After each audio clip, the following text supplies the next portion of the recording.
పాత్రికేయ electronic media social media మిత్రులకు ఉద్యమ నమస్సులు.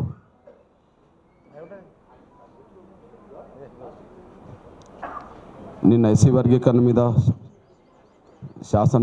శాసనమండలిలో తీర్మానం జరిగి శాసనసభలో చర్చ జరిగిన విషయం అందరికీ తెలుసు. దాని మీద నిన్న మేము ఎలాంటి అభిప్రాయం వ్యక్తం చేయలేకపోయాం. ఈరోజు ఆ అంశం పట్ల మాకు ఉండబడే అభిప్రాయాలను సమాజం దృష్టికి తీసుకురావడం కోసమే ఈ కీలకమైన ప్రెస్ మీట్.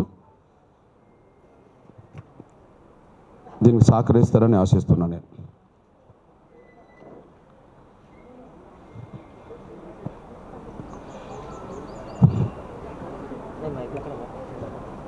ఎస్సీ వర్గీకరణ మీద సుప్రీంకోర్టు తీర్పు వెలువడ్డ అనంతరం తెలంగాణ రాష్ట్ర ప్రభుత్వం నియమించిన ఏకసభ్య కమిషన్ హైకోర్టు రిటైర్డ్ జడ్జ్ గౌరవ షమీం అఖ్తర్ గారి ఆధ్వర్యంలో ఏర్పడ్డ కమిషన్ నివేదిక ఎస్సీ రిజర్వేషన్ల వర్గీకరణకు అనుకూలంగా ఉండడాన్ని మేము స్వాగతిస్తున్నాం. ఎస్సీ రిజర్వేషన్ల వర్గీకరణకు అనుకూలంగా నివేదికను రాష్ట్ర ప్రభుత్వానికి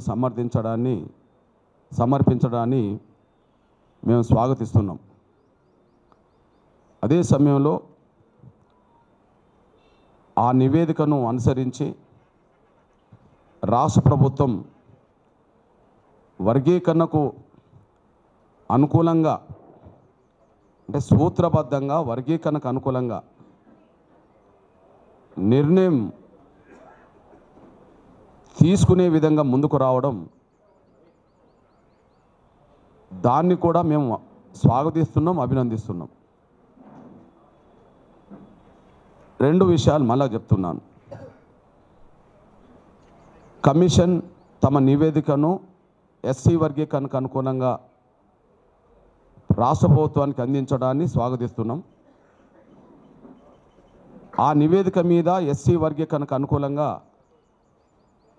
ప్రభుత్వం ముందుకు రావడాన్ని కూడా స్వాగతిస్తున్నాం, అభినందిస్తున్నాం.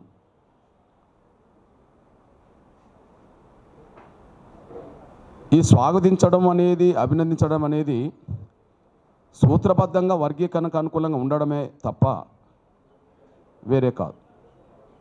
ఎందుకంటే మేము మొదటి నుంచి ఎస్సీ వర్గీకరణ కోసమే 30 ఏళ్ల పాటు ఉద్యమం చేశాం కనుక ఆ ఉద్యమం నిర్వహించిన ప్రతి సందర్భంలో వేసిన కమిషన్లన్నీ వర్గీకరణకే సపోర్ట్ చేసినాయి. అది జస్టిస్ రామచంద్ర కమిషన్ కావచ్చు, ఉషా మేర కమిషన్ కావచ్చు, షమీం అఖ్తర్ గారి కమిషన్ కావచ్చు. ఏ సమయంలో, ఏ సందర్భంలో, ఏ ప్రభుత్వం కమిషన్ వేసినా కమిషన్ రిపోర్ట్లన్నీ వర్గీకరణకు అనుకూలంగానే ఉన్నాయి. దాన్ని ప్రభుత్వం ఆ కమిషన్ నివేదికకు అనుగుణంగా వర్గీకరణకు సూత్రబద్ధంగా కట్టుబడి ఉంటామని మాట్లాడడం అనేది, ఆ విషయాన్ని కూడా మేము స్వాగతిస్తున్నాం, అభినందిస్తున్నాం. కాకపోతే కొన్ని విషయాల్లో రాష్ట్ర ప్రభుత్వం ముందు మా అభిప్రాయాలను, మా సూచనలను మేము చెప్పదలుచుకున్నాం. వాటిని పరిగణనలో తీసుకొని ఏదన్నా లోపాలు జరిగితే దాన్ని వెంటనే సరి చేసుకోవడానికి మాత్రం ప్రయత్నం చేయాలని మాత్రం కోరుతున్నా.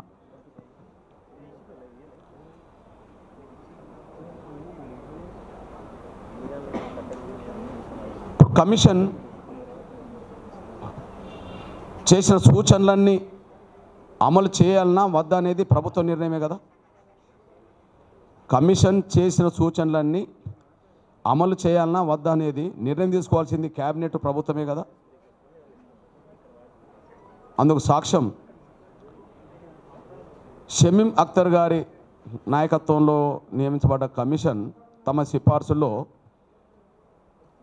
క్రిమిలేయర్ కూడా ఉండాలని అన్నది అనుకోండి, అన్నది కదా. దాన్ని తిరస్కరించింది కదా గవర్నమెంట్, దాన్ని తిరస్కరించింది కదా. అంటే కమిషన్ నివేదికను ఉన్నదున్నట్టుగా అమలు చేయడం కంటే ఏదైనా లోపాలు ఉన్నా అవసరం లేదనుకున్నా, ఏదైనా లోపాలు ఉన్నా అవసరం లేదనుకున్నా ఫైనల్ నిర్ణయం తీసుకునేది, లోపాలను సరి చేసుకునే ఫైనల్ నిర్ణయం తీసుకునేది రాష్ట్ర ప్రభుత్వమే. ఇది అవసరం లేదు అనుకున్నది తిరస్కరించేది కూడా ప్రభుత్వమే. దానికి మొదటి ఎగ్జాంపుల్ క్రిమినల్ లేయర్ను మేము ఆమోదించము అని చెప్పింది. అంటే తిరస్కరించే అధికారం ప్రభుత్వానికి ఉన్నదనే విషయం కూడా గుర్తు చేస్తున్నాను. మిగతా విషయాలు నేను సూటిగా ముందుగా మాదిగల గురించి మాట్లాడుతున్నా.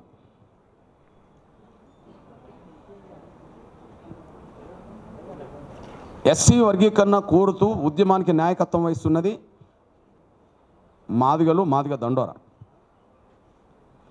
అందరికీ న్యాయం జరగాలనే పోరాటం చేస్తున్నా, అగ్రభాగాన నిలబడి పోరాటం చేస్తున్నది మాదిగలు, మాదిగ దండోరా.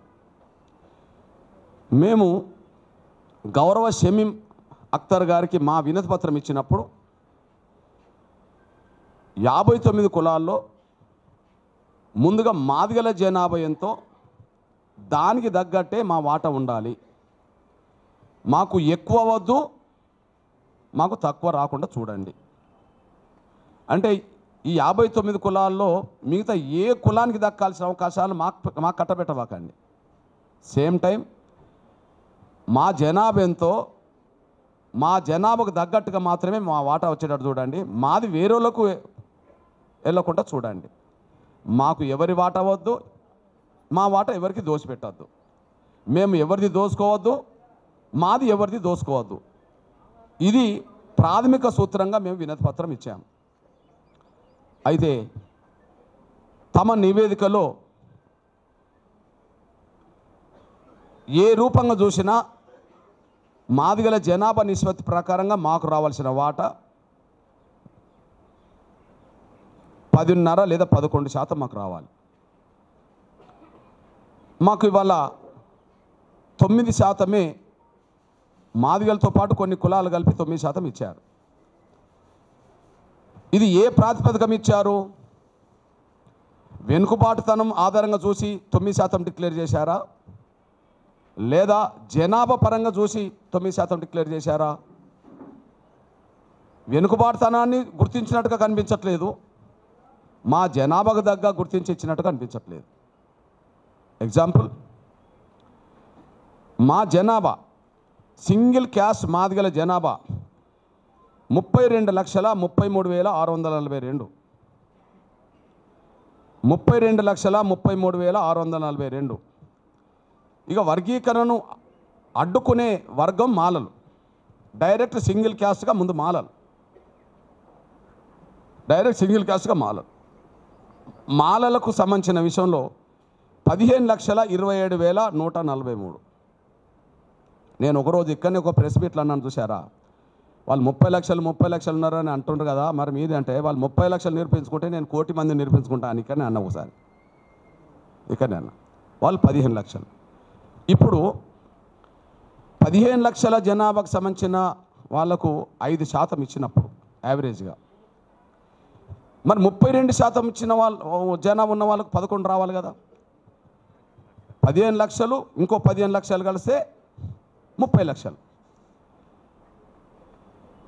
5కు 5 10 మాకు రావాలి. ఇంకా 2 లక్షలు అదనంగా ఉన్నాయి, మాకు 11% రావాలి. మా జనాభాకు తగ్గ ప్రాతినిధ్యం, రిజర్వేషన్లు మాకు దక్కలేదు అనడానికి ఇది సాక్ష్యం. 15 లక్షలకు సంబంధించిన వాళ్ళకు 5% ఇచ్చినప్పుడు 32 లక్షలకు సంబంధించిన వాళ్ళకు 9% ఎట్లా వస్తుంది? 11% రావాలి కదా. ఏ ప్రాతిపదిక మాకు 9 ఇచ్చారు, 11 ఎందుకు ఇవ్వలేదు? ఈ ఒక్క విషయం. రెండో విషయం, యావరేజ్గా గ్రూప్ల గురించి మాట్లాడదాం. ఓకే, ఎస్సీ బి గ్రూప్లో, మాదిగల గ్రూప్లో మొత్తం 15 కులాలు పెట్టారు.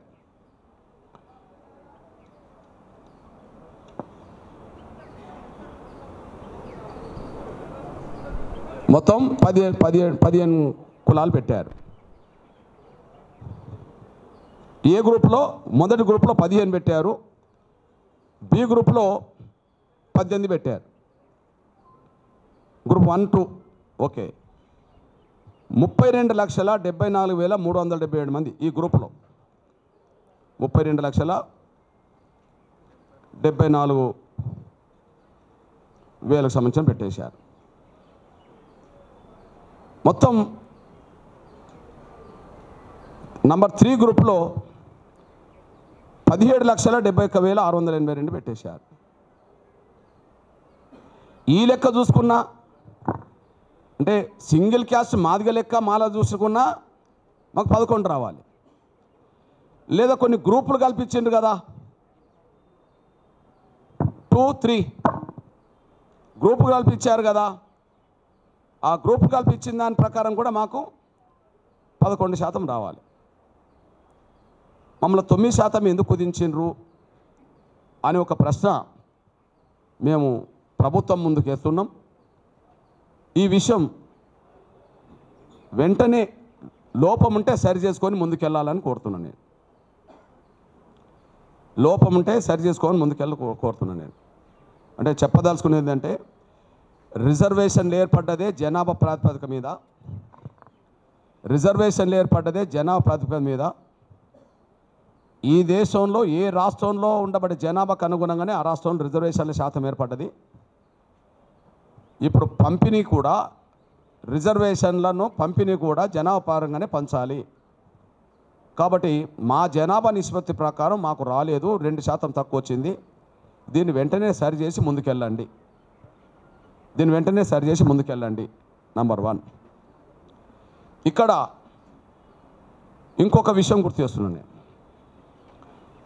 జనాభా కాదు, వెనుకబాటుతనం ఆధారంగా కూడా రిజర్వేషన్లు ఇవ్వాలని, జనాభా కాదు వెనుకబాటుతనం ఆధారంగా కూడా రిజర్వేషన్లు ఇవ్వాలని చెప్పి కమిషన్ సిఫార్సులో ఉన్నది అనుకుంటే అది మొదటి గ్రూప్కు వర్తిస్తుంది. వాళ్ళ దాని ప్రకారం మొదటి గ్రూప్కు వర్తిస్తుంది. ఆయన చెప్పిన దాని ప్రకారం మొదటి గ్రూప్లో గ్రూప్ 1 సామాజికంగా, ఆర్థికంగా మరియు విద్యాపరంగా అత్యంత వెనుకబడిన పట్టించుకోని షెడ్యూల్ కులాలను 15 కులాలుగా చేర్చి 1% ఇచ్చేశారు. దయచేసి ఇది ఇంపార్టెంట్ పాయింట్. ఇక్కడ 1% ఇవ్వడానికి జనాభాను చూడలే. ఇక్కడ 1% వీళ్ళకి ఇవ్వడానికి జనాభాను చూడలే. దయచేసి జనాభాను చూడలేదానికి సాక్ష్యం ఏంటంటే టోటల్గా ఇక్కడ 1% ఉన్నది అన్ని కులాలు కలిస్తే 1,71,625.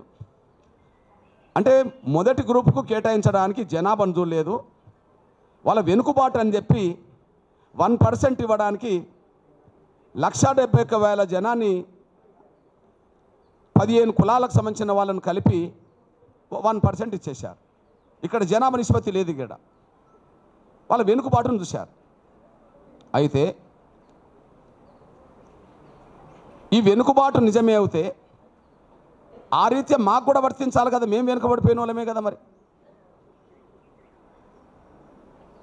ఈ వెనుకబాటు నిజమవుతే మా వెనుకబాటు నిజమే. ఎగ్జాంపుల్, ఇప్పుడు ఈ గవర్నమెంటే మాకు 9% కేటాయించింది అనుకుందాం. ఇప్పుడు ఈ గవర్నమెంటే 9% కేటాయించింది.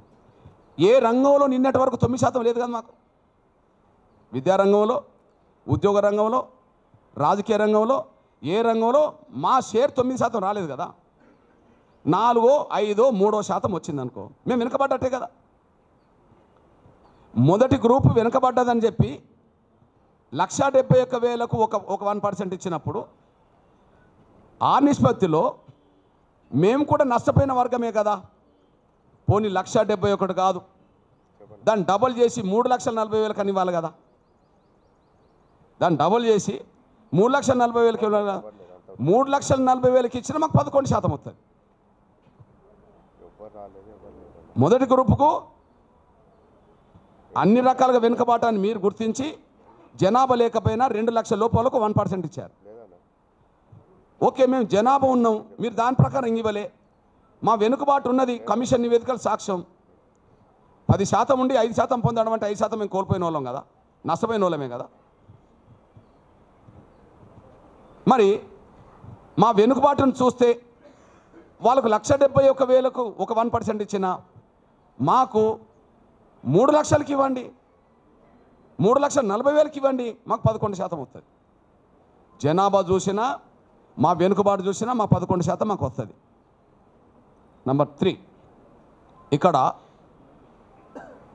కమిషన్ ఏదో రకంగా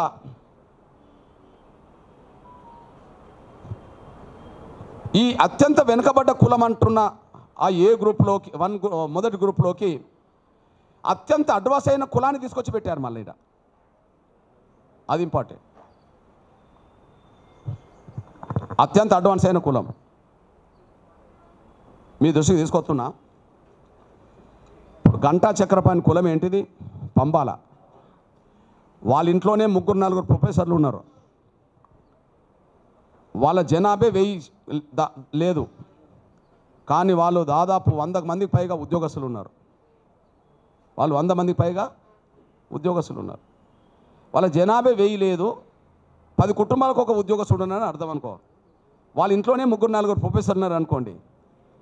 అందులో డక్కల ఉన్నది 2,558 జనాభా గలది డక్కల. ఈ 2,558 గల జనాభా గల డక్కలకి ఒక ఉద్యోగం అని ఉన్నదా?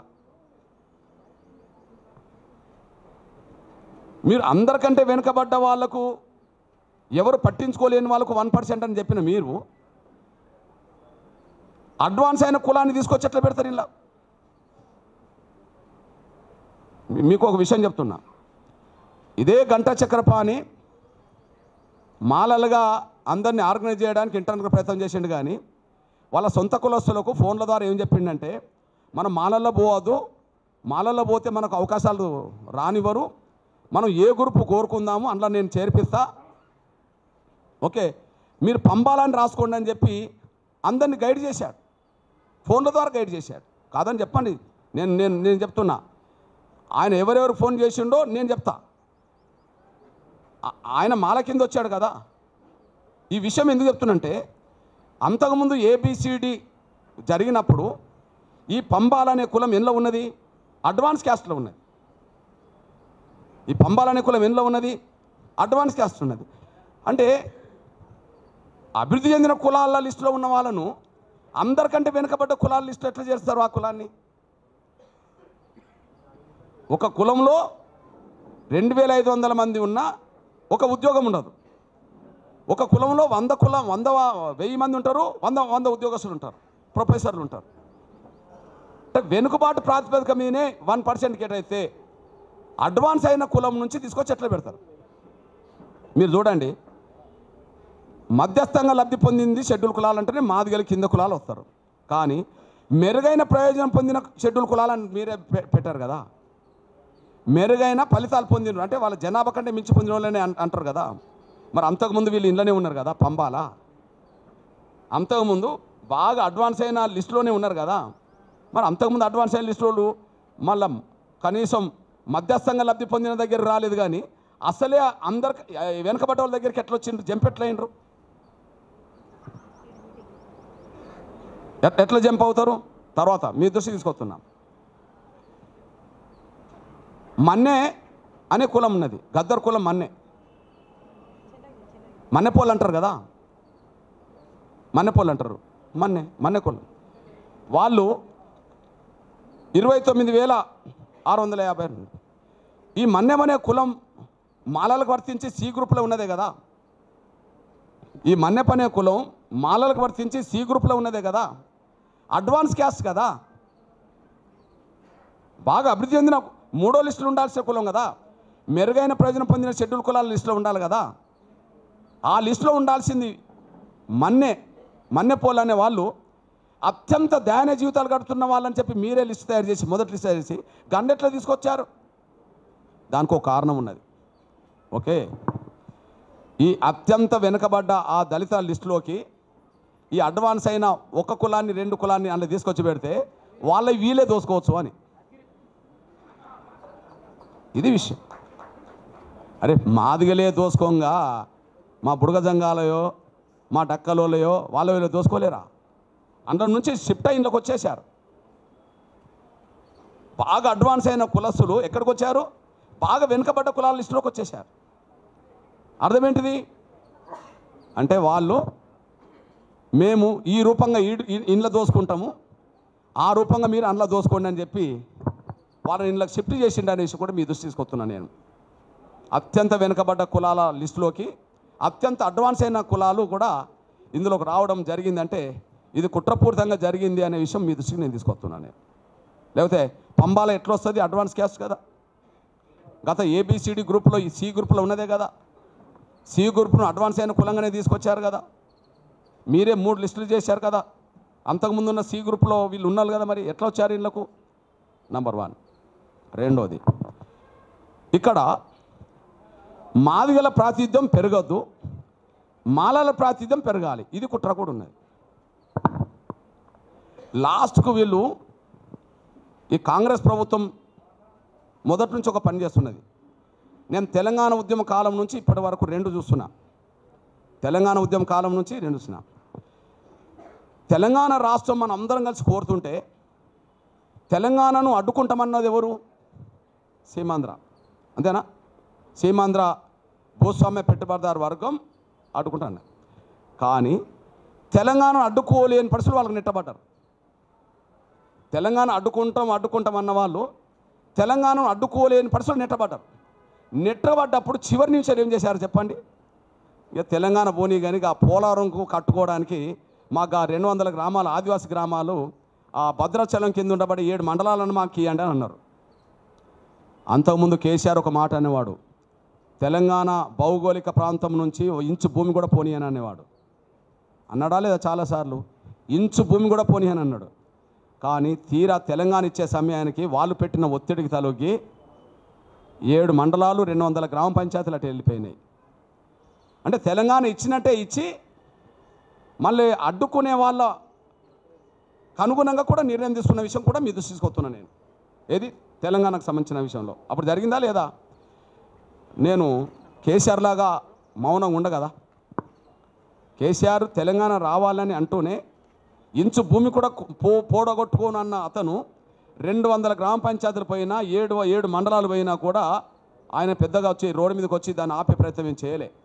నేను కేసీఆర్లు అంటోని కాను ఆ విషయంలో. ఇప్పుడు ఇదే జరుగుతుంది. ఏం జరుగుతుంది? వర్గీకరణ అడ్డుకోవడానికి సర్వశక్తులు ఒడ్డారు. ఎస్సీ వర్గీకరణ అడ్డుకోవడానికి సర్వశక్తులు ఒడ్డారు. కానీ వాళ్ళకి అర్థమైపోయింది ఆగదు అని. తెలంగాణ అయితే ఎట్లయితే ఆగదన్న అనుకున్న తర్వాత లాస్ట్ పాయింట్గా వాళ్ళు అది కోరుకుంటే అది జరిగిపోయిందో, ఇప్పుడు వర్గీకరణ అడ్డుకోలేమనే విషయం అర్థమైన తర్వాత సరే వర్గీకరణ జరిగినా కూడా కొద్దిగా మాదిగల ప్రాతినిధ్యం కొద్దిగా తగ్గించి కొద్దిగా మాలల ప్రాతినిధ్యం కొద్దిగా పెరిగేటట్టు చూడండి అని చెప్పి ఆ ఇంటర్నల్ జరిగిన వివిధ రాజకీయ నాయకులతో జరిగిన చర్చల ఫలితమే మా జనాభా నిష్పత్తితో కాకుండా మా వెనుకబాటును చూడకుండా మాకు రావాల్సిన 11% రిజర్వేషన్లలో 2% తగ్గించి 9% డిక్లేర్ చేయడానికి దారితీసింది. అందులో భాగమే మీకు ఒక విషయం గుర్తు చేస్తున్నాను. ఎగ్జాంపుల్ చెప్తున్నాను. నేను మాదిగల్లో ఉండబడి ఏ ఉపకులానికైనా న్యాయం జరుగుతుందంటే నేను స్వాగతిస్తా.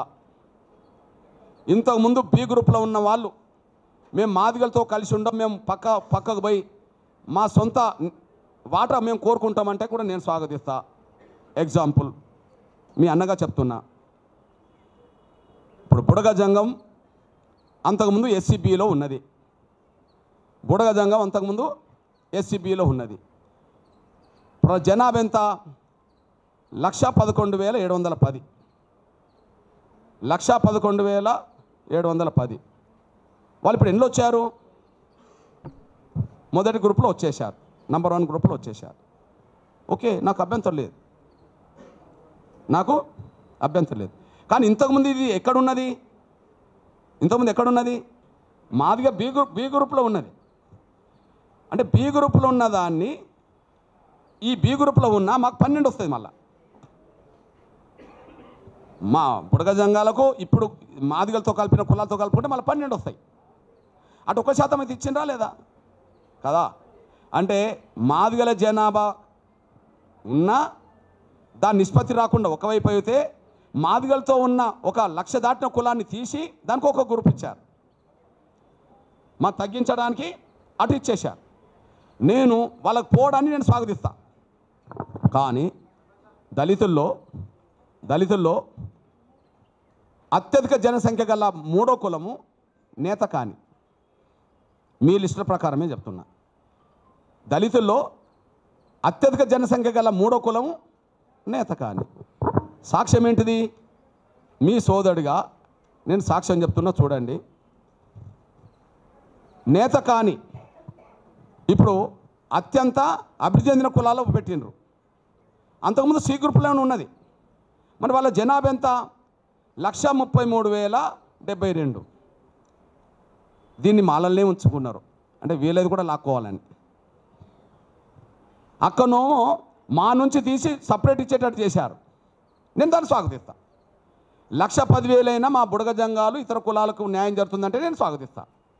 మరి 1,10,000ను బి గ్రూప్ నుండి తీశారు కదా, మరి 1,33,000 ఎక్కువనా 1,10,000 ఎక్కువనా? 1,33,000 ఎక్కువ. మరి 1,33,000 వాళ్ళను వేరే గ్రూపులో చేర్చాలి కదా. అది 1% ఇస్తారా, 0.5% ఇస్తారా, 2% ఇస్తారా అని కాదు. వేరే గ్రూపులో చేర్చాలనా వద్దా? చేర్చాలి. మరి అదెందుకు అందబెట్టుకున్నారు అంటే ఇక్కడ ఈ 1,33,000 మందిని సపరేట్ తీస్తే వాళ్ళతో పాటు ఇంకో 2-3 కులాలు కలిపితే 1,70,000 అంటే ఇంకొక 40,000కు సంబంధించిన ఒక 2-3 కులాలు కలిపినారు అనుకో, అప్పుడు 1% వస్తుంది కదా. కానీ 1% వస్తే ఎవరికి తగ్గుతుంది? ఆడ మాలలు తగ్గుతుంది. అప్పుడు మాలలకి ఎంత వస్తుంది? 4 వస్తుంది. అంటే వాళ్ళది మాత్రం 4 వచ్చే కాడ 5 చేసుకోవడానికి 1,33,000 నేతకాలను అందులో పెట్టుకుంటారు. కానీ మాదిగలకు 11% రావాల్సిన చోట వీళ్ళకు ఎక్కువ వస్తుందని చెప్పి మాదిగల నుంచి ఉండబడే బి గ్రూపులు ఉండే వాళ్ళను నా బుడగ జంగాలను పక్కకు పెట్టిస్తారు. 1,10,000కు ఒక గ్రూప్కు చేయడానికి మేజర్ క్యాస్ట్గా చూసినప్పుడు 1,33,000 మంది ఉండబడే నేతకాన్లు ఎందుకు చూడలేకపోయారు? కారణం ఏంటి అంటే ప్రతి దశలో మా జనాభా పరంగా ఇవ్వలేదని రుజువు అవుతుంది, మా వెనుకబాటు చూడలేదని రుజువు అవుతుంది. అదే సమయంలో అత్యంత వెనుకబడ్డ వాళ్ళలో 1 గ్రూప్లోకి అత్యంత డెవలప్ అయిన కులాలను చొరబడి వాళ్ళ అవకాశాలు దోచుకోవడానికి సిద్ధపడతానని రుజువు అవుతుంది. మరొక వైపు 3వ స్థానం మీరు నిన్న వివేక్ గారి స్టేట్మెంట్ చూడండి. అసెంబ్లీలో వివేక్ గారి అసెంబ్లీలో స్టేట్మెంట్ చూడండి. ఏం చెప్పారు? దళితుల్లో 3వ అత్యధిక జనసంఖ్య ప్రజలు నేతకాని ప్రజలు. వాళ్ళకు ప్రత్యేక కార్పొరేషన్ పెట్టమని గతంలో నేను కోరాను అని అన్నాడు ఆయన. నిజమే, ఎన్నికల సమయంలో, పార్లమెంట్ ఎన్నికల సమయంలో అక్కడ నేతకాని బిడ్డ బీజేపీలో పోటీ చేస్తుంటే తన కొడుకును కాంగ్రెస్లో పోటీ పెట్టినప్పుడు ఈ నేతకాని వాళ్ళందరూ నేతకాని బిడ్డకు ఓటేయకుండా కొంతమంది నేతకాని లీడర్లను తీసుకొచ్చి చూడండి నేతకాని కార్పొరేషన్ ఏర్పాటు చేయండి అంటే వాళ్ళ కొడుకు నేతకాని ఓట్లు వేయించుకోవడం కోసం. అప్పుడు పెద్దపల్లి పార్లమెంట్ అభ్యర్థి ఎవరు? బీజేపీ నేతకాని. అంటే నేతకాని ప్రజలు నేతకాని బిడ్డకు ఓట్లు లేకుండా చేసుకోవడానికి కొంతమంది నేతకాని నేతల్ని తీసుకెళ్ళి ఇదే వివేకు నేతకాని వాళ్ళకు ప్రత్యేక కార్పొరేషన్ ఇవ్వమని కోరిండు.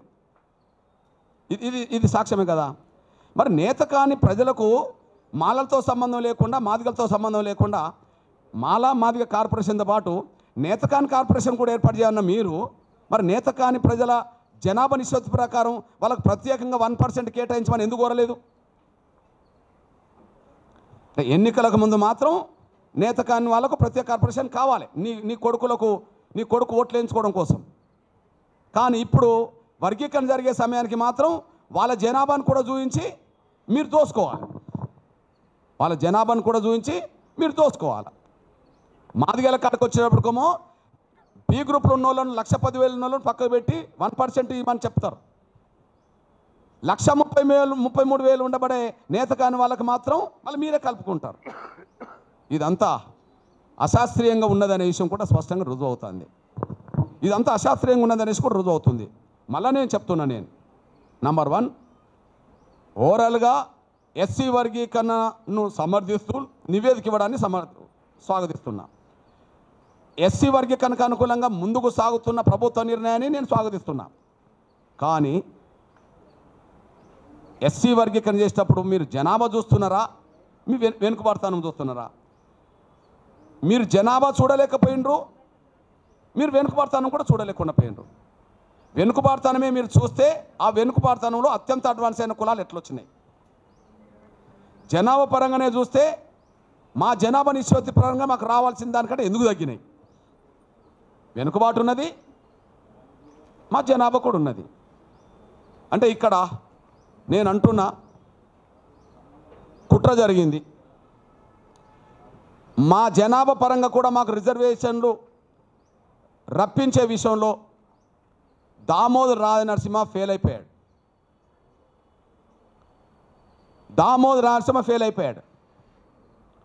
వాళ్ళేమో ఉన్నదానికంటే పెంచుకునే ప్రయత్నం చేశారు, కుట్రలు. మాదిగలదోమో ఉన్నదానికంటే తగ్గించే ప్రయత్నం చేశారు, కుట్రలు. నేను ఒక విషయంలో గర్వపడుతున్నా, ఉన్నదానికంటే పెంచుకునే విషయంలో వివేకు మాలల తరపున గట్టిగా నిలబడ్డాడు. ఇతరులను కలుపుకొని కూడా గట్టిగానే నిలబడ్డాడు. అరే ప్రత్యర్థి అయినా నేను చెప్తున్నా, వాళ్ళ జనాభా లేకపోయినా పెంచుకునే విషయంలో అటు గట్టిగా నిలబడ్డాడు. ఓకే, అడ్వాన్స్ కులమైన మాలల్ని అత్యంత వెనుకబడ్డ కులాల్లోకి చొరబెట్టడంలో కూడా సక్సెస్ అయింది. మొదటి గ్రూప్లోకి వీళ్ళని పంపింది ఆయనే. నేతకాన్ని వాళ్ళని బయటికి పోకుండా చూసింది ఆయన. నేతకానికి బయటికి పోకుండా చూశాడు. అత్యంత వెనుకబడ్డ కులాల్లోకి ఈ కులం నుంచి కొంతమంది చొరబెట్టేట్టు చేశాడు. ఈ రీత్యా మాలల పక్షాన వాళ్ళ వైపు న్యాయం లేకపోయినా, జనాభా లేకపోయినా వాళ్ళ వైపు నిలబడడంలో వివేకు పాత్ర గట్టిగానే ఉన్నది. కానీ న్యాయం వైపు నిలబడడంలో, అత్యంత వెనుకబడ్డ మాదిగల వైపు నిలబడడంలో, అత్యధిక జనసంఖ్యల మాదిగల వైపు నిలబడడంలో, వాళ్ళకు రావాల్సిన వాటా సాధించి పెట్టడంలో దామోదర్ నరసింహ ఫెయిల్ అయిపోయాడు. మేము దామోదర్ నరసింహను ఇట్లాంటి పరిస్థితిలో మా మాదిగ ప్రతినిధిగా, మా మాదిగ మంత్రిగా మేము చూడట్లేదు.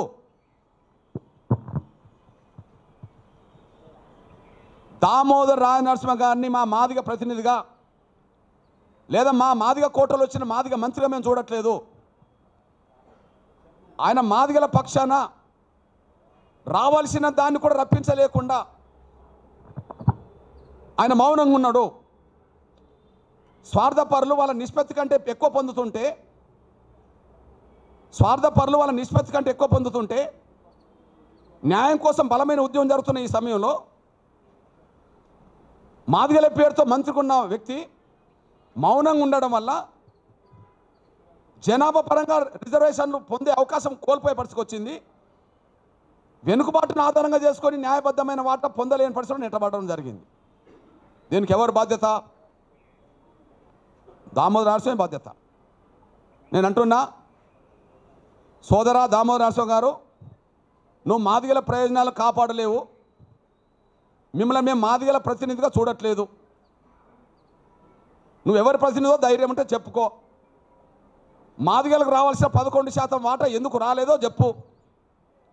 జనాభా లేదా, వెనుకబాటు లేదా? జనాభా లేదా, వెనుకబాటు లేదా? ఈ రెండు ఉన్నప్పుడు నిష్పత్తి పరంగా ఎందుకు రాలే? జనాభా ఉన్నదని మీ కమిషన్ చెప్తుంది, వెనుకబాటు ఉన్నదని కమిషన్ చెప్తున్నది. మరి దానికి దగ్గర రిజర్వేషన్లు న్యాయబద్ధమైన వాటి ఎందుకు రాలే? నీ మౌనం, నీ చేతగాంతనం వల్ల నా మాదిగ బిడ్డలు, అత్యధిక జనసంఖ్యలో నా మాదిగ బిడ్డలు తమ భవిష్యత్తుకు ప్రమాదంగా మారినవు నీ ప్రవర్తన వల్ల అనేసి కూడా రుజువు అవుతుంది. వాళ్ళ భవిష్యత్తుకు నువ్వే నష్టం తీసుకొస్తున్నావు. కాబట్టి మిమ్మల్ని మా మాదిగ ప్రతిగా చూడట్లేదు.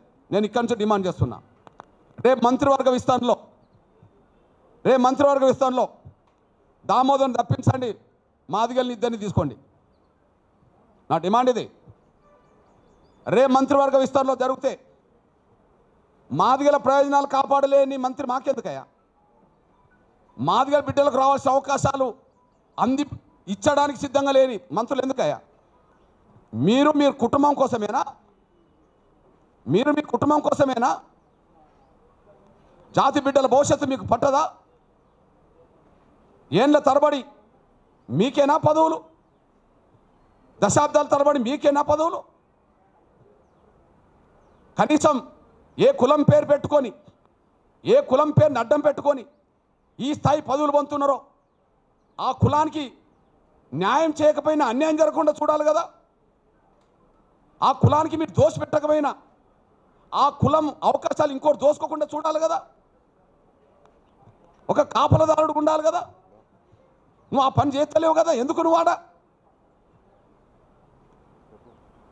కాంగ్రెస్ అధిష్టానానికి విజ్ఞప్తి చేస్తున్నా, ముఖ్యమంత్రి పరిధిలో ఉంటుంది మంత్రివర్గ విస్తరణ. దామోదర్ తప్పించండి, మాదిగల నుంచి ఇద్దరిని మంత్రులుగా చేసుకోండి. ఎవరైనా చేసుకోండి, మాదిగల నుంచి ఇద్దరు రావాలి. రెడ్లు నలుగురు ఉన్నప్పుడు మాదిగలు ఇద్దరు ఉంటే తప్పేంటి? రెడ్డి సామాజిక వర్గం సంబంధించిన వాళ్ళు నలుగురు ఉంటే మాదిగలు ఇద్దరు ఉంటే తప్పేంటి? మేము ఇద్దరిని కోరుతున్నాం, దామోదర్ తప్పించండి. ఇకపోతే నేను ఒక విషయం గుర్తు చేస్తున్నా. మాకు జరిగిన అన్యాయం రేవంత్ రెడ్డి గారికి తెలుసు. మాకు జరిగిన అన్యాయం రేవంత్ రెడ్డి గారికి తెలుసు. మా జనాభా కంటే తక్కువ రిజర్వేషన్లు వచ్చినాయనే విషయం ఆయనకు తెలుసు. నేను పేరు చెప్పను. ఆయన శాసనసభకి వెళ్ళే ముందు ఒక 40 నిమిషాలు ఇద్దరు మా మాదిగ ప్రజలతో, మా మాదిగ ప్రముఖులతో మాట్లాడాడు. ఆయన శాసనసభకి వెళ్ళే ముందు, నేను పేరు చెప్పాను, ఓకే, ఆయన శాసనసభకి వెళ్ళే ముందు ఒకరికి ఫోన్లో ఒకరిని దగ్గర పెట్టుకొని ఒకరితో ఫోన్లో 40 నిమిషాలు మాట్లాడాడు. ఆయన చెప్పిన విషయం ఏంటంటే, మీ జనాభాకు తగ్గ అవకాశాలు కొంత రావట్లేదు, కొంత తగ్గిపోతున్నమాట వాస్తవమే, కొద్దిగా మీరు సర్దుబాటు చేసుకోండి అని అన్నాను. కొద్దిగా అన్నలాంటి వాళ్ళకు కొంత మీరు చెప్పండి అని చెప్పడం జరిగింది. అంటే అర్థం ఏంటి మరిగా? ఆయనకు తెలుసు అన్నట్టే కదా. ఆయన చెప్పిన విషయం 40 నిమిషాలు మా జాతిలో ఉండబడే ఒక బిడ్డను దగ్గర పెట్టుకొని, మా జాతిలో ఉండబడే ఇంకో బిడ్డతో ఫోన్లో 40 నిమిషాలు మాట్లాడిన సందేశం ఏంటంటే, సమాచారం ఏంటంటే, మీ జనాభాకు తగ్గ రిజర్వేషన్ల ప్రాతినిధ్యం దక్కట్లేదు, కానీ మీరు సర్దుబాటు చేసుకోండి. మా జనాభాకు తగ్గ రిజర్వేషన్ ప్రాతినిధ్యం దక్కనప్పుడు ఎవరికి ఇచ్చినట్టు? ఎవరికో ఒకరికి ఇచ్చినట్టే కదా. అంటే మాకు అన్యాయం చేసినట్టే కదా. మాకు అన్యాయం చేసినాం అనే విషయం నీకే అర్థమైనప్పుడు మేమేం చేయాలా? ఈ విషయంలో ఆ సమాచారం అందుకున్న వెంటనే మధ్యాహ్నం పూట మా సామాజిక వర్గానికి సంబంధించిన 4 ఎమ్మెల్యేలతో నేను సమావేశం ఏర్పాటు చేశాను. మా సామాజిక వర్గానికి సంబంధించిన 4 ఎమ్మెల్యేలతో ఏర్పాటు చేసి, దయచేసి 11% జనాభా మనకు నిష్పత్తి పరంగా రిజర్వేషన్ రావాలి, ఈ విషయాన్ని అసలు ప్రస్తావించండి. రాష్ట్ర ప్రభుత్వం నిర్ణయం తీసుకుంటుందా లేదా కానీ మాదిగ బిడ్డలుగా మీరు ప్రతిపాదించండి అని మాత్రం నేను చెప్పడం జరిగింది. ఇట్లాంటి సమాచారం నాకు వస్తున్నది. జనాభా ఉన్నా కూడా రిజర్వేషన్లు అంతా రావట్లేదని వస్తున్నది. జనాభా తగ్గిన వాళ్ళకు అవకాశాలు ఎక్కువ ఉన్నాయనేసి వస్తున్నది. కనుక దయచేసి మీరు 4 ప్రస్తావించండి. మీరు వర్గీకరణ సూత్రానికి రేవంత్ రెడ్డి గారు అనుకూలంగా ఉన్నందుకు స్వాగతించండి, ఆయనను అభినందించండి. కానీ జనాభా నిష్పత్తి కంటే తక్కువ వస్తున్నందుకు మాత్రం మీరు సూచన చేయండి, తక్కువ రాకుండా చూడండి సూచన చేయండి. మాదిగ ఎమ్మెల్యేలుగా మాదిగ బిడ్డల తరఫున మాట్లాడిన వాళ్ళు అవుతారని చెప్పి నేను మధ్యాహ్నం పూట నేను చెప్పడం జరిగింది. బహుశా మరి వాళ్ళు ఆ ప్రస్తావన తీసుకొచ్చినట్టు కూడా నాకు అనిపించలే శాసనసభలో. నేనైతే చెప్పాను, నాకు 11 గంటల సుమారే నాకు ఆ సమాచారం ఉన్నది. నేను 1 గంట 2 గంటల మధ్యలో మా ఎమ్మెల్యేలు కూర్చున్నబెట్టి 4గురితో మాట్లాడడం జరిగింది. ఇంకా ఈ విషయాన్ని అసెంబ్లీలో ప్రస్తావించే విధంగా చేద్దామని చెప్పి నేను మన బీజేపీ శాసనసభ్యుడు ఆదిలాబాద్ శంకర్ నేను ఫోన్లో మాట్లాడడం జరిగింది. తను ప్రస్తావించే సమయానికి స్పీకర్ టైం ఇవ్వలేదు. తను ఈ విషయాన్ని 11% రావాల్సిన మాదిగలకు 9% రావడం కరెక్ట్ కాదనే ప్రస్తావన వచ్చే సమయానికి స్పీకర్ ఆయనను కట్ చేయడం జరిగింది. నేను బీఆర్ఎస్ నేతలతో మాట్లాడదాం అనుకున్నా, వాళ్ళు కాంటాక్ట్లోకి రాలే. కానీ మా సోదరుడు ఎర్రోల శ్రీనివాస్కు చెప్పాను, దయచేసి మన నిష్పత్తి కంటే తక్కువ రిజర్వేషన్ వస్తున్నట్టుగా కనిపిస్తున్నది, దాన్ని మీరు వెంటనే పరిగణలోకి తీసుకొని కేటీఆర్ గారికో అక్కడ శాసనసభలో బీఆర్ఎస్ గారు చెప్పమని చెప్తే, అన్న వాళ్ళు లోపల ఉన్నారు, నేను బయట ఉన్నాను చెప్పడం జరిగింది. కారణాలు ఏమైనా ఇది రేవంత్ రెడ్డి గారికి ముందే తెలుసు, మా నిష్పత్తి కంటే తక్కువ వస్తుందనే విషయం ముందే తెలుసు. ఆ ముందే తెలుసు కాబట్టినే తన దగ్గర ఒక మాదిగ ప్రముఖుని పెట్టుకొని ఇంకో మాదిగ ప్రముఖుడితో 40 నిమిషాలు మాట్లాడిండు. కాబట్టి స్పష్టంగా అర్థమవుతుంది ఉద్దేశపూర్వకంగానే మా వాటా మాకు దక్కకుండా పోయింది అని. ఈ నేపథ్యంలోనే మేము గుర్తు చేస్తున్నాం. మించిపోయింది ఏం లేదు, లోపాలుంటే సరి చేసుకోండి. మించిపోయింది ఏం లేదు, లోపాలుంటే సరి చేసుకోండి.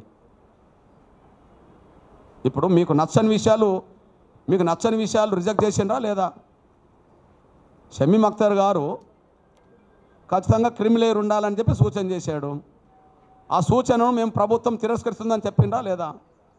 మరి మొదటి గ్రూపులో అత్యంత వెనుకబడ్డ గ్రూపులో అత్యంత అభివృద్ధి చెందిన 2-3 కులాలను ఎట్లా చేస్తారు? మా జనాభా కంటే తక్కువ మాకు ఎట్లిస్తారు? 1,10,000 ఉన్న కులానికి 1% ఇవ్వడానికి కొంత కసరత్తు చేసినప్పుడు 1,33,000 ఉన్న ఒక కులానికి సపరేట్ ఇవ్వడానికి ఎందుకు కసరత్తు చేయలేకుండా పోయినరు? మాదిగా మాలలతో పాటు నేతకాన్లకు కూడా కార్పొరేషన్ ఇవ్వాలని చెప్పి వివేకే కోరిండు కదా. మరి ఆ వివేకు మరి ఎందుకు నేతకాని వాళ్ళకు సపరేట్ ఇవ్వాలి, వర్గీకరణలో సపరేట్ వాటా రావాలని చెప్పి ఎందుకు అనలేకుండా పోయిండు? అంటే ఇక్కడ మాదిగల వాటా పెరగకుండా చూడడానికోమో ఇటు పంపడం, ఆడ మాలల వాటను పెంచుకోవడానికోమో మెజార్టీ కులాస్తులు అయిన నేతకాలను కలుపుకోవడం. ఇదంతా ఉద్దేశపూర్వకంగా కుట్రబుద్ధితో జరిగిన ప్రక్రియ. ఇది నాకు తెలిసి కమిషన్ నివేదిక తయారు చేసేటప్పుడే ఇవంతా కసరత్తు జరిగినట్టుగా కనిపిస్తున్నది. కమిషన్ నివేదిక తయారు చేసేటప్పుడే ఇదంతా కసరత్తు జరిగినట్టు కనిపిస్తున్నది. ఈ కసరత్తులో 3 భాగస్వాములు. నంబర్ 1 వివేక్, వాళ్ళ ప్రయోజనాలకు పెద్దపీట వేసుకోవడానికి, మాదిగల ప్రయోజనాలను దెబ్బతీయడానికి, ఇతర కులాల ప్రయోజనాలు దెబ్బతీయడానికి, నేతకాని ప్రయోజనాలు దెబ్బతీయడానికి, అందరి ప్రయోజనాలు దెబ్బతీయడానికి ఒక కుట్ర. దీనికి మౌనమునిగా పాత్ర పోషించింది దామోదర్ రాజనరసింహ.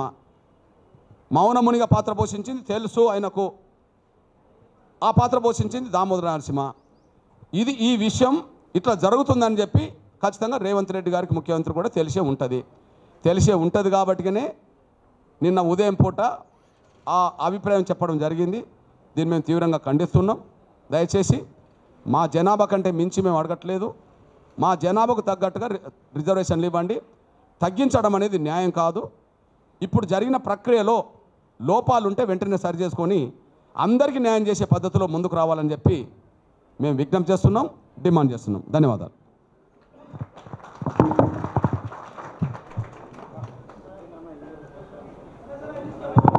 సరే, తర్వాత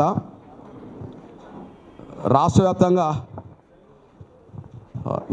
నిన్నటి నుండి మా శ్రేణులు ఇప్పుడు కాంగ్రెస్లో ఉండబడే మాదిగలోమో గాంధీ భవన్ కాంచి మొదలుకుంటే చాలా మేము అన్నీ సాధించి పెట్టినామంటే అసలు 2% ఎందుకు రాకుండా పోయిందో వాళ్ళు చెప్పుకొని విజయోత్సవాలు చేసుకోవచ్చు. మేమైతే అటువైపు వెళ్ళలేదు. కానీ మా ప్రజలందరూ ఏం మాట్లాడుతున్నారో, అసలు ఏం జరుగుతుందనే విషయంలో టెన్షన్తో ఎదురు చూశారు. దానికి మన వాళ్ళకి సమాచారం ఇవ్వడం కోసం ఇదంతా జరిగింది. కాకపోతే ఏదైతే 7వ తారీఖు నాడు లక్షల డప్పుల గుండె చప్పుడు 1000 గొంతుల కార్యక్రమం ఏదైతే ఉన్నదో దానికి పర్మిషన్ ఇవ్వలేదనేది ఇప్పటివరకైతే జరుగుతున్నది. మన బృందం పృథ్వీరాజు, నరేషు, ఇస్మాయిల్, శ్రీనివాస్ వీళ్ళందరూ నాయకత్వంలో డీజీపీ గారిని కూడా కలిసి రిక్వెస్ట్ చేసింది. ఇది కేవలం వర్గీకరణ డిమాండ్ అనుకూలం వ్యతిరేకం అనేది కాదు, ప్రభుత్వానికి వ్యతిరేకం కాదు. ఒక సాంస్కృతిక కార్యక్రమంగా అది తెలంగాణ ప్రజలు మన దేశం గర్వపడే విధంగా, ప్రపంచం చూసే విధంగా 1,00,000 డప్పుల వాయిద్యాలతో గొప్ప ప్రదర్శన జరగబోతుంది. అది మనకు గర్వకారణం. మీరు అట్లా చూడండి అంటే లేదు ఇచ్చే ప్రసక్తి లేదన్నట్టుగానే మాట్లాడడం జరిగింది. ఇది బహుశా కమిషనర్ అదే మాట అన్నాడంటే, డీజీపీ అదే మాట అన్నాడంటే ఇది ప్రభుత్వం ఉద్దేశపూర్వకంగానే ఆపింది అనేది, ముఖ్యమంత్రి ఆపిండి అనే విషయం కూడా స్పష్టంగా అర్థమవుతుంది. కానీ అప్పీల్ చేస్తున్నాం, మీరు పర్మిషన్ ఇవ్వాలని చెప్పి. అయితే రేపు లేదు ఎల్లుండి జరగాల్సిన ఇది మాత్రం మేము వాయిదా వేస్తున్నాం. ఏదైతే 7వ తారీఖు నాడు ఉందో 7వ తారీఖు నాడుకు సంబంధించిన కార్యక్రమం అందరూ ఒక బాధాకరమైన విషయం ఏంటంటే వేలాది వాహనాలు బుక్ చేసుకున్నారు. బహుశా 7కు బుక్ చేసుకుంటే మళ్ళీ 8కో 9కో రమ్మంటే వెంటనే రాలేరు కదా. అది చాలా మాకు బాధే. కాకపోతే మేము ప్రభుత్వంతో ఘర్షణ కోరుకోవట్లేదు కాబట్టి ప్రభుత్వం ఒక సాంస్కృతిక కార్యక్రమంగా భావించుకొని ఈ వర్గీకరణకు సంబంధించిన అంశంతో సంబంధం లేకుండా ఇది దేశంలో ప్రపంచంలో ఎక్కడ జరిగిన ఒక సాంస్కృతిక కార్యక్రమంగా అది మన తెలంగాణ ప్రజలకు, హైదరాబాదుకు, మన దక్షిణాదికి తెలుగు ప్రజలందరూ గర్వకారణంగా నిలబడే ఒక గొప్ప కార్యక్రమం. దానికి పర్మిషన్ కోసం మళ్ళీ కోరుతాం. 7వ తారీఖు నాడు పెట్టేది మాత్రం అది మేము వాయిదేస్తున్నాం. మళ్ళీ ఒక అనువైన ప్లేస్ను 10 రోజులకో 15 రోజులకో ఖచ్చితంగా తేదీ రేపెల్లుండి మళ్ళీ డిక్లేర్ చేస్తాం. కానీ మళ్ళీ ప్రభుత్వంతో ఒకసారి మాట్లాడి ఖచ్చితంగా పర్మిషన్ ఇవ్వండి అని చెప్పి మేము కోరుతాం. రేపు ఎల్లుండి నిర్వహించతలపెట్టిన ఆ కార్యక్రమాన్ని ప్రస్తుతం అయితే వాయిదేస్తున్నామని చెప్పి ప్రజలు గుర్తించాలని చెప్పి నేను విజ్ఞప్తి చేస్తున్నా. అయితే కార్యక్రమం వాయిదేస్తున్నాం కానీ డప్పుల కొనుగోలు మాత్రం ఇంకా వేగవంతం చేయాలని కోరుతున్నా. కార్యక్రమం ఒక 10 రోజులు వారం రోజులు వాయిదా ఉంటుందేమో కానీ తేదీ డిక్లేర్ చేస్తాం. డప్పులను మాత్రం కొనుగోలు చేసే విషయంలో చాలా ముందుకెళ్ళండి. ఈ తెలుగు రాష్ట్రాల్లో అన్ని షాపుల్లో అన్నీ దొరుకుతున్నాయి కానీ ఈ వాయిద్యానికి సంబంధించిన షాపుల్లో డప్పులు దొరుకుతలేవు. ఆ కొరత బాగున్నది. ఆ కొరత ఎంత ఉన్నదంటే ఆ డప్పులను ఉత్పత్తి చేసే పరిశ్రమలు ఉన్నాయో ఆ పరిశ్రమలు కూడా ఆర్డర్ ఇచ్చినా కూడా అందించలేకుండా పోతుండ్రు. అంటే అంత డిమాండ్ పెరిగింది. మళ్ళీ ఏంటంటే 400 దొరికేది ఇప్పుడు 700 900 దాకా పోతుంది. అది సరే 1000 అయినా కొనడానికి సిద్ధంగా ఉన్నారు, కింద మీద పడి కొంటారు. కానీ అదైతే జరుగుతున్నది. దయచేసి డప్పులు కొనే విషయంలో ప్రతి ఇంటికి డప్పు కొనే విధంగా ప్రతి గ్రామంలో ఉన్నబడే కార్యకర్తలు, నాయకులు, ప్రజలందరూ కలిసి ఇంటింటికి డప్పు కొనుక్కొని రెడీ పెట్టుకునే విషయంలో మాత్రం మీరు సిద్ధంగా ఉండాల్సిందిగా ఎప్పుడైనా జరుగుతుంది. ప్రపంచం మొత్తం మన వైపు చూసే విధంగానే ఆ ప్రదర్శన జరగబోతుంది. ఖచ్చితంగా సిద్ధంగా ఉండాల్సిందిగా నేను కోరుతున్నాను.